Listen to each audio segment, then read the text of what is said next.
सकता। 50 सेकंड के बाद तेरा जवान बेटा मरेगा, उसकी लाश टकरा के चूर चूर होके तेरे घर पे आएगी। तो फिर हिजड़ा बन के तू उन बच्चों की रोजी की फिक्र क्यों करता है? क्यों उन बच्चों की शादी में ताखीर करता है? क्यों उन बच्चों को ज़िना करने के लिए मजबूर करता है? क्योंकि 5 टाइम नमाज पढ़ना मुश्किल है। साल में एक बार उर्स में जाना, मेला देखना, वहां किताब खरीद लेना, वहां साहब मिठाई खरीद लेना, लोहबान खरीद लेना, फातिहा आधा घंटा पढ़ लेना बहुत आसान है। रोजाना 20 मिनट फजर में, 15 मिनट जोहर में, 10-20 मिनट असर में, मगरिब में 15 मिनट, इशा में आधा घंटा डेली मरते दम तक देना, ये तो मुश्किल काम है। अब फातिहा पढ़ना आसान काम है। इसीलिए अजमेर बंदा जाता है, अजमेर जाता है, बरेली जाता है, आलत के मजार पे जाता है। क्यों जाता है? क्योंकि चलो मजार पे गए, आधा घंटा रहना है, 1 करोड़ की प्लॉट सामने बिक रही है, गरीब नवाज से मांगेंगे, आला हजरत के पास जाके वहां दुआ करेंगे, अल्लाह दुआ कबूल कर लेगा। दुआ करेंगे, बताशा लेके जाएंगे, 10 रुपए का शक्करपाला लेके जाएंगे, 10 करोड़ रुपए की जमीन बिक रही है, उसकी मिन्नत मांग करके वहां से आ जाएंगे। यानी सबसे ज्यादा कमजोर उसी मजार को समझते हैं कि 10 रुपए का बताशा लेके जाए, 10 करोड़ की मुराद मांग के वहां से आ जाए। अगरबत्ती सुलगा दें, वहां पर 10 करोड़ के मकान की मुरादें मांग के वहां से आ जाए। फजर में कौन जाए, जोहर में कौन जाए, मगरिब में कौन जाए? वो तो गौसे आजम थे जो 40 साल तक इशा की वजू से फजर पढ़े। पर हमको तो सिर्फ एक बार फातिहा पढ़ देना है, जन्नत पक्की है। एक बार उर्स में अजमेर चला जाना है, जन्नत पक्की है। 25 सफर को बरेली चला जाना है, जन्नत पक्की है। वो गौसे आजम थे, रोजाना इशा की वजू से फजर पढ़ते थे, कंटिन्यू 40 बरस तक, और रात भर अपनी पीठ को जमीन से नहीं लगाते थे, पूरी रात इबादत करते थे। जब नींद आती तो एक पांव पे खड़े हो जाते ताकि बदन गिरने वाला ना हो, बदन को ज्यादा रिलैक्स ना मिले कि नींद आ जाए। एक पांव पे खड़े होते थे और एक पांव पे खड़े होकर पूरा कुरान पाक खत्म कर लेते थे। सरकारी गौसे आजम 25 साल तक दरियाओं, सहराओं, जंगलों में आलिम, हाफिज, कारी, मुफ्ती बनने के बाद जंगल में गए, वहां दरख्त के पत्तों को खा लिया और अल्लाह की इबादत करते रहे। और यहाँ हमको तो बस मजार पे गए, फातिहा पढ़ा, जन्नत पक्की। तो शक्करपाला फातिहा पढ़ा, जन्नत पक्की। चुप साहब वो लंगर गौसिया बांट दिया, जन्नत पक्की। चादर चढ़ा दिया, जन्नत पक्की। अजमेर चले गए, जन्नत पक्की। अगर इतनी ही सस्ती जन्नत है, ये 40 बरस तक इशा के वजू से फजर पढ़ने की क्या जरूरत थी? जन्नत इतनी ही सस्ती है तो 25 साल तक दरख्त के पत्तों को खाकर इबादत करने की क्या जरूरत थी? जन्नत इतनी ही सस्ती है तो इमाम हुसैन को अपना जवान बेटा अली अकबर, जवान दूध पिता असगर, सारा कुंबा को कटा के इस्लाम बचाने की क्या जरूरत थी? जब जन्नत इतनी सस्ती है तो फिर वहां गर्दनें कटाने की क्या हाजत थी? तो जन्नत इतनी सस्ती नहीं जितना हम लोगों ने समझ लिया है। ये शहादत गहे उल्फत में कदम रखना है। लोग आसान समझते हैं मुसलमान होना। मुसलमान होने का मतलब अब अपनी नहीं चलेगी, ख्वाहिशात की नहीं चलेगी, नफ्स की नहीं चलेगी। Surrender to the will of Allah, अल्लाह की मर्जी के सामने सरेंडर कर जाना कि ला इलाहा इल्लल्लाह, कोई माबूद नहीं सिवाय अल्लाह के। मोहम्मद अरबी अलैहिस्सलाम हमारे पैगंबर, हमारे रहनुमा, हमारे रसूल, अल्लाह के बंदे, अल्लाह के रसूल है। तो हुजूर की चलेगी, अब मेरी नहीं चलेगी। मैं क्या पहनूं क्या नहीं पहनूं, अब ये अल्लाह के रसूल की चलेगी। मैं क्या खाऊं क्या नहीं खाऊं, अब मेरी नहीं, मेरे खुदा और मेरे रसूल की चलेगी। मैं कैसे घर बनाऊं, मैं कैसे बिटिया की शादी ब्याह कराऊं, ऐसा नहीं कि 25 साल तक कमाऊं साहब, बिल्कुल चूतर रगड़ के कमाऊं और एक दिन शादी में की तकरीब में सारे पैसे ताश के पत्तों की तरफ फूंक दूं। यानी साहब डिश के पीछे, डेकोरेशन के पीछे, बारात के पीछे सारा पैसा खर्च कर दूं। अब कल इस्लाम के नाम पे 10 पैसे देने की जरूरत पड़े, जिहाद के लिए हथियार खरीदने के नाम पे, उसके पास एक पैसा ना हो, गरीबों, मिस्किनों, मस्जिदों, मदरसों, खानकाहों की तामीर के नाम के लिए एक पैसा उसके पास ना हो। ये पूरी जिंदगी सिर्फ अपनी एक बेटी की शादी कराने के लिए 25 साल तक जमा किया और 1 घंटे में सारे पैसे उन्होंने उड़ा डाला। लोन के नाम पे, 5 स्टार होटल के नाम पे, 1000 आदमी को खिलाने के नाम पे, जैसे कि जिंदगी का मकसद एक बेटी पैदा करना और उस बेटी की शादी करा देना और उस शादी में पानी की तरफ पैसे बहा देना, यही मकसद हयात है। चाहे हमारी बेटी सैयदा फातिमा के पांव की धूल का करोड़वां हिस्सा करे, उसके करोड़वें हिस्से की धूल के बराबर नहीं है। उस फातिमा ज़हरा की शादी मस्जिद में हो जाए, पुराने कपड़े में हो जाए, वह मौला अली शादी जिसके पांव की धूल के बराबर हमारे करोड़ों माँ बाप नहीं हो, उनकी शादी मस्जिद नबी में हो जाए, 10 सहाबा के बीच में हो जाए। न मुस्तफा चाहते तो जन्नत से सोने का ताज अपने अली के लिए ला के देते, अपनी बेटी फातिमा को जन्नत से हीरे जवाहरात का सारा जेवर ला के बेटी को पहना देते। न अपने जन्नत से खाना खिला 1 लाख सहाबा का खाना ले आते, न जन्नत से एक सहाबी का खाना मंगवाया, न अपनी बेटी फातिमा का जेवर मंगवाया, न अपने दामाद अली का ताज मंगवाया, बल्कि सिंपल ढंग से एक मामूली तौर पर मस्जिद में बैठकर अपनी बेटी की शादी फातिमा ज़हरा की शादी मौला अली से कर दिया। क्यों? हम गुलामों की फिक्र थी मुस्तफा को। अगर मैंने सोने का ताज पहनाया तो मेरे गुलाम अपने दामाद को सोने का ताज देना फर्ज समझ लेंगे। उसके पास पैसा ना होगा तो वो कहां से क्या करेंगे? वो तो भीख मांगेंगे मस्जिदों के दरवाजे पर जाकर के। इसलिए हमें जलील होने से बचाने के लिए कि ना शादी में कपड़ा जरूरी है, न 50 आदमी को खाना खिलाना जरूरी है, न उसमें और दूसरे नवाजमात जरूरी है।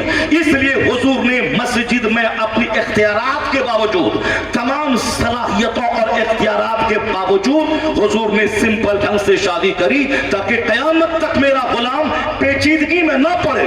जब उसे बिटिया की शादी मुश्किल समझ में आए तो अपने पैगंबर की बेटी की शादी की तकरीब देख ले, उसे जीने का हौसला मिल जाए।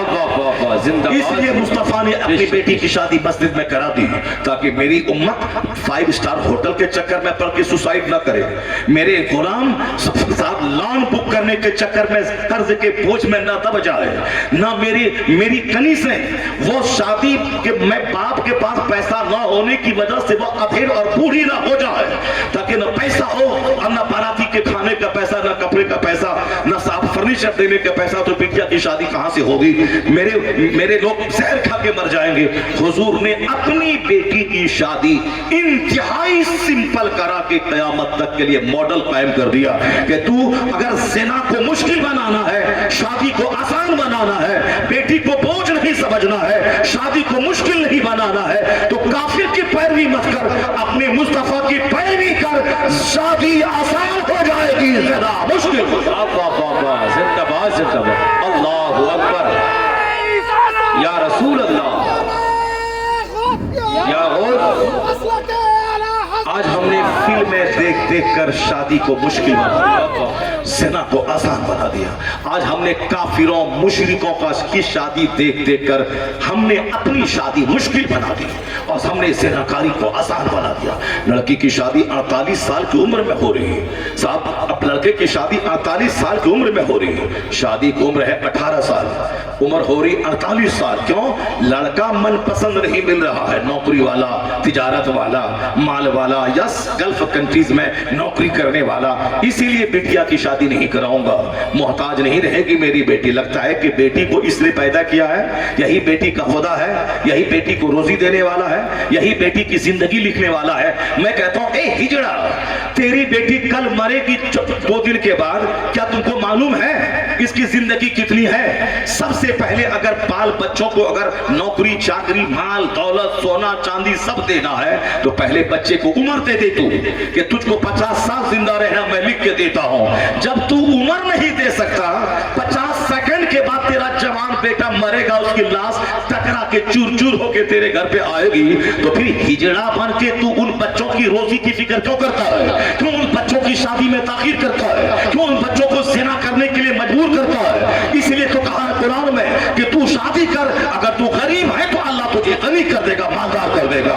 ला तक़तुलू औलादकुम खश्यता इमलाक, अल्लाह कहता है गरीबी के डर से बच्चों को कत्ल मत कर, अल्लाह तुम्हें भी रोजी देता है, तेरे बच्चों को भी रोजी देगा। जब तू अपने बच्चों को जिंदगी नहीं दे सकता है तो रोजी की फिक्र क्यों करता है? या सोच, जो अल्लाह जिंदगी देने वाला है वही रोजी देने वाला है। बेशक, बहुत खूब, माशाअल्लाह, बहुत खूब, जिंदाबाद जिंदाबाद, माशाअल्लाह, नाराए तकबीर, नाराए रिसालत, मजहब इस्लाम, अल्लामा डॉक्टर शहरियार खान साहिब किबला, माशाअल्लाह माशाअल्लाह। लोग कहते हैं कि साहब आप बहुत तल्ख जुमले इस्तेमाल करते हैं, आप बहुत कड़वे जुमले इस्तेमाल करते हैं। उसको मैं क्या कहूँ? जिसकी शादी की उम्र थी 18 से 22 साल, उस लड़की की उम्र हो गई 48 साल। ये जवान होने के बाद या जो 30 साल इनकी शादी लेट से चल रही है, इस जवानी के दरमियान, लेट ताखीर होने के दरमियान ये इस्लामबाजी कर रहा है, ये मुश्तजनी कर रहा है, ये तवाइफ के कोठे पे जाके दिल्ली और बड़े शहरों में महीने में एक बार ज़िना कर रहा है, ये समाज की औरतों को घूर घूर कर देखकर उसको लिफ्ट देके, पैसे देके, मिठाई का डब्बा के देके, प्यार मोहब्बत के नाम पे झांसे में फंसा के उसके साथ ये ज़िना कर रहा है। ज़िना हो रहा है, चलेगा, मैं नर में बोलूं। हिजरा नामर्द बन रहा, चलेगा, मैं नर में बोलूं। ये हर महीने जाके तवाइफ के कोठे पे ज़िना करे, ये सब चलेगा, मैं नर में बोलूं। ये हैंड प्रैक्टिस, ये बाथरूम में जाके मुश्तजनी करके मनी निकालेगा, मैं नर में बोलूं। साहब, बुखारी शरीफ के हदीस में क्या आया? सरकार ने फरमाया है अगर बाल बच्चे जवान हो जाए और शादी में ताखीर हुई, उस ताखीर की वजह से अगर बाल बच्चों का पांव फिसल गया, वह गुनहगार हुए, तो उस गुनाह में माँ बाप ही शरीक समझे जाएंगे। ज़िना करेगी बेटी, शरीक होंगे माँ बाप। ज़िना करेगा बेटा, शरीक होंगे माँ बाप। क्यों? इसकी शिरकत इसलिए है कि शादी की उम्र हो गई मगर यह डिले कर रहा है, जिसकी वजह से गुनाहों की तरफ बाल बच्चे बढ़ गए। इसलिए माँ बाप पे लाजिम है कि बच्चों का फ्यूचर उसके हाथ में नहीं है, बच्चों की उम्र उसके हाथ में नहीं है, तो जिस रब के हाथ में उसकी रोजी है, उसकी जिंदगी है, तो तुम उसकी रोजी की फिक्र मत कर। मुस्तफा की शरीयत को देखते हुए जैसे बाल बच्चा, मर्द हो या औरत, जैसे जवान हुआ उसकी शादी दिला दे, दौलत मत दे, अखलाक दे, दीनदारी दे, कुरान पढ़ने वाला दे, नमाजी दे, उस शादी करा दे। बाकी अगर गरीब घर में दिया, अल्लाह चाहेगा तो उसे अरबपति बना देगा, अरबपति। माशाअल्लाह, माशाअल्लाह, जिंदाबाद, जिंदाबाद। खूब मुफ्ती साहब के बिला, माशाअल्लाह, माशाअल्लाह, खूब मुफ्ती साहब के बिला, माशाअल्लाह, जिंदाबाद, जिंदाबाद, जिंदाबाद। है मेरी कौम, मोमिन होने का मतलब है नफ्स की नहीं मानना, मोमिन होने का मतलब है अल्लाह की मानना, मोमिन होने का मतलब है रसूलुल्लाह की मानना, मोमिन होने का मतलब है मुस्तफा की शरीयत के मुताबिक चलना है, नफ्स के कहने के मुताबिक नहीं चलना है। नफ्स की मुखालफत करनी है। नफ्स तो तबाही का हुक्म देता है, नफ्स तो बर्बादी का हुक्म देता है, नफ्स तो हमें कहता ख्वाहिशात के सहारा पे ले जाना चाहता है। आदमी वही है जो नफ्स को कुचल दे। अल कय्यसु मन दाना नफ्सा व अमिला लिमा बअदल मौत। हुजूर फरमाते हैं अक्लमंद the wise is one who demolishes the wishes of his नफ्स, यानी अक्लमंद वो है जो अपने नफ्स की ख्वाहिशात को मिटाता हो, डेमोलिश करता हो, उसको मिटा दे, उसकी मुखालफत करता हो। नफ्स कहता है शराब पिए, वो कहे नहीं। नफ्स कहता है अभी 100 सर्दी की रात है, फजर पर कज़ा पढ़ लेंगे, ये कहे नहीं। नफ्स कहता है चलो बीमार है, रोजा छोड़ देते हैं, बाद में रख लेंगे। नफ्स कहता है मगर ये कहे कि नहीं। नफ्स की मुखालफत करे, नफ्स की बात मानेगा तो तबाह बर्बाद हो जाएगा। नफ्स की गुलामी में लोग तबाह बर्बाद हो गए। नहीं देखा साहब, आशाराम जैसा आदमी 70 साल का बूढ़ा, नफ्स ने उसे जलील कर दिया। नफ्स ने उसे पूरे हिंदुस्तान में 400 आश्रम था उसके पास, 400 आश्रम में उसके मानने वालों की भीड़ थी। लोग उनके पांव को चूमते थे, उनका सर अपने सर पे रख के आशीर्वाद लेते थे, ये मेरा धर्म गुरु है, धर्म गुरु है। ये 70 साल का धर्म गुरु एक 18 साल की लड़की के सामने फिसल गया, अब वो 10 साल से जेल में सड़ रहा है। सारे हिंदुस्तान में अकीदतमंदों के बीच में उसकी थू थू मच रही है। मैंने एक चूंकि सब हिंदुस्तान में रहते हैं, वो भी हिंदुस्तानी है, तो हिंदुस्तान में रहने के नाते हिंदुस्तान से हमको मोहब्बत है। हिंदुस्तान में अगर आग लगेगी, हिंदुस्तान तबाह बर्बाद होगा, तो हिंदुस्तानी होने के नाते हमको दर्द होगा। एक हमारा आदमी जलील रुस्वा हो रहा है तो हमको परेशानी होती है। तो आदमी नफ्स की गुलामी नहीं करे, नफ्स की मुखालफत करे, नफ्स की मुखालफत करे। नफ्स बोले कि उसको देखो, बोले नहीं देखना है। नफ्स बोले शराब पियो, बोले नहीं पीना है। नफ्स बोले मोबाइल चलाओ, गंदी तस्वीरें देखो, आदमी बोले नहीं देखना है। तो नफ्स की मुखालफत करे, वो है अक्लमंद। नफ्स की मुखालफत करे। पहलवान वो नहीं है जो साहब दूसरे को पछाड़ दे, बल्कि पहलवान वो है जो अपने नफ्स को काबू में रखे। पहलवान वो है जो गुस्से के वक्त में अपने आप पर काबू रखे। पहलवान वो नहीं जो दूसरों सामने वाले को पछाड़ दे, बल्कि असल में पहलवान वो है जो गुस्से के वक्त में अपने आप पर काबू रखे। ये हुजूर ने सारी बातें खोल खोल के बता दी, सारी बातें। अल कय्यसु मन दाना नफ्सा व अमिला लिमा बअदल मौत। अक्लमंद वो है जो नफ्स को कुचलता रहे और आखिरत में जो काम आने वाला है। दुनिया तो एक कतरा पानी है जिसके लिए हम लोग लालायित और बेचैन है। जिस दुनिया के लिए मकान मिल जाए, स्टील का जबरदस्त गेट हो जाए, शानदार ग्रेनाइट मोबाइल टाइल्स लग जाए ताकि पूरे धौरा टांडा में साहब मेरे घर की तरह किसी का घर ना हो। कितने दिन तक उस घर में रहोगे? कितने दिन तक रहोगे उस घर में जिस घर को तुमने टाइल्स मार्बल ग्रेनाइट से सजाया है, जिस टाइल्स के लिए तुमने कर्ज में तुम दब गए हो, मकरूज बन गए हो। जो जरूरी काम है वह जरूरी काम नहीं कर पा रहे हो, जो दरवाजे पे गाड़ी चमका रहे हो, उस गाड़ी में 10 लाख रुपए बैंक में दिया, 25 लाख की गाड़ी ले लिया, अब हर महीने 1 लाख रुपए 50,000 रुपए गाड़ी वाले को देना है। आमदनी घट गई तो सर खुजलाना है, अब उसके बाद फिर वो बैंक वाला गाड़ी खींच के लेके चला जाएगा, सारे समाज में जिल्लत और रुसवाई का तमाशा दिखाना है। एसी में कर्जा, एसी कर्ज लेकर, मकान कर्ज लेकर, गाड़ी कर्ज लेकर, शादी ब्याह में सब कर्ज लेके, कर्ज के बोझ में दुनिया तभी जा रही है। बेंगलोर का एक इंजीनियर सुसाइड करके जहर खा के मर गया इसी नफ्स की पैरवी की वजह से। साहब सुशांत सिंह राजपूत जैसा आदमी, फिल्म का खूबसूरत एक्टर, कोरोना काल में फांसी के फंदे पे लटक गया इसी नफ्स की वजह से। 30 साल की खूबसूरत लड़की जिसके इर्द गिर्द हजारों नौजवान घूमते थे एक झलक देखने के लिए, वो जहर खा के मर गई। इसकी लाश सड़ी हुई घर से बाहर निकली। आखिर जो हुस्न का तमाशा करती थी, हुस्न के जलवे बिखेरती थी, उसको जहर खाने की क्या जरूरत थी? वो तो एक मर्द की गोद में झूल जाती, वो मर्द 10 लाख रुपए उसको दे देता, वो आराम से खाती पीती, लेकिन उसकी लाश सड़ी हुई क्यों निकल गई? फिल्म में नाचने वाला, एक फिल्म में साइन करके 50 करोड़ कमाने वाला, वो जहर खा के क्यों मर गया? बेंगलोर का इंजीनियर 5 लाख कमाने वाला, वो क्यों सुसाइड करके मर गया? अब आप अमेरिका का एक इंजीनियर 4 बच्चों समेत मकान से नीचे कूद के जान क्यों दे दिया?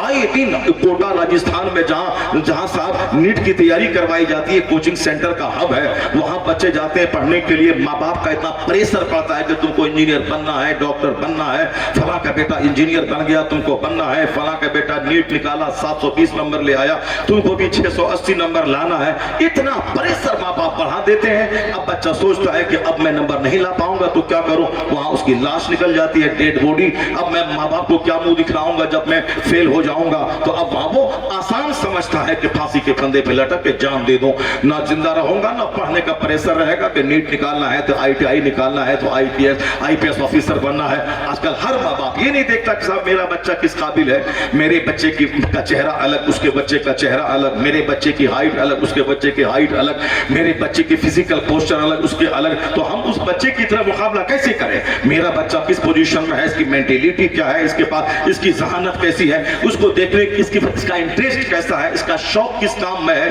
पढ़ाई में इंटरेस्ट है या पढ़ाई में 1000 ब्रांचेज है, चाहे मेडिकल का है, ITI का है, चाहे MBA का है, बेशुमार शोबा है, लिटरेचर का है, PhD डिग्री निकाल के प्रोफ लेक्चरशिप बनने का है, मास्टर का है, MA करने का है, BEd करने का है, बेशुमार ब्रांचेज है। अब बच्चे का इंटरेस्ट किसमें? मगर मैं चाहता मेरा बच्चा डॉक्टर ही बनेगा, अब बच्चा जहर खा के मर रहा है। मेरा बच्चा IPS ऑफिसर बनना है, वो जहर खा के मर रहा है। बेशुमार लोग खुदकुशी की तरफ बढ़ रहे हैं। तो अकलमंद वो नहीं है जो साहब प्रेशर और दबाव में पड़ के जहर खा के मर जाए।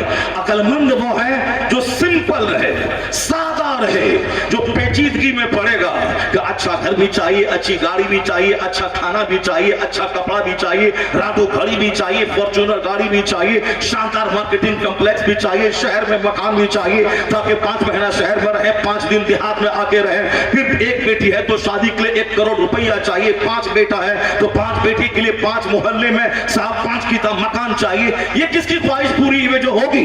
इस ख्वाहिशात में के चलते चेहरा काला हो रहा है, नमाजें छूट रही है, रोजा छूट रहा है, तरावी की बरकतों से महरूम हो रहा है, तिलावत कुरान की बरकतों से महरूम हो रहा है, कर्ज के बोझ में दबा जा रहा है। तो जो झुंझुला के बेइज्जती से बचने के लिए जहर खा के बंदा मर रहा है। ये खुदकुशी के वारदात पड़ रहे हैं नफ्स की गुलामी की वजह से। नफ्स जो कहता है बर्गर खा लो, चाउमीन खा लो, चाइनीज फूड खा लो, नॉर्थ इंडियन खाओ, साउथ इंडियन खाओ, साउथ इटालियन फूड खाओ, यानी सिर्फ खाना खाओ, पखाना करो, उसके बाद हॉस्पिटल में जाके इलाज कराओ। ये मुरादाबादी बिरयानी, ये हैदराबादी बिरयानी, ये फला बिरयानी, ये फास्ट फूड है। हिंदुस्तान होटलों का शहर बन रहा है और ये मुल्क हिंदुस्तान हॉस्पिटल का मुल्क बन रहा है। हर शहर में, हर गली में होटल खुल रहे हैं, हर गली में हॉस्पिटल खुल रहे हैं ताकि यहाँ खाओ। और प्रधानमंत्री शौचालय बना रहा है ताकि यहाँ होटल में खाओ, रेस्टोरेंट में, अब वहां जाके पखाना करो। अब बीमार पड़ो तो हॉस्पिटल में जाके इलाज करवाओ, ताकि हर मोहल्ले में डॉक्टर पढ़ रहा है, या डॉक्टर पढ़े तो बीमार नहीं पड़ेगा तो डॉक्टर का मुर्दे की खाल खींचेगा।